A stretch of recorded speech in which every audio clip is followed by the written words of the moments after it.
2025 December 25ஆம் தேதி Christmas பெருவிழாவை வடமாநிலத்தைச் சார்ந்த கிறித்துவ தோழர்கள் கொண்டாடி கொண்டிருந்தபோது அதை தடுக்கக்கூடிய வகையிலே அவர்களுக்கு எதிரான ஒரு வன்முறையை நிகழ்த்தினார்கள் ஆர்எஸ்எஸ் பிஜேபி சார்ந்த கும்பல்கள். அந்த வன்முறையில் பல தொழிலாளர்கள் தாக்கப்பட்டார்கள், கிறித்துவர்கள் தாக்கப்பட்டார்கள்.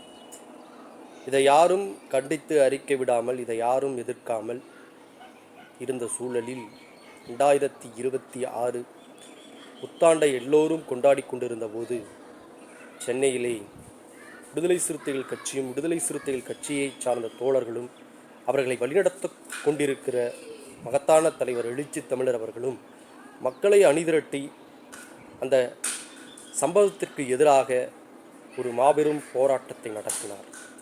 அதோடு நின்றுவிடாமல் தமிழ்நாட்டில் இருக்கக்கூடிய 38 மாவட்ட தலைநகரங்களிலும் ஆர்எஸ்எஸ் பிஜேபியை கண்டித்து கிறித்துவ மக்களுக்கு ஆதரவாக தன்னுடைய கண்டன குரல்களை எழுப்பினோம்.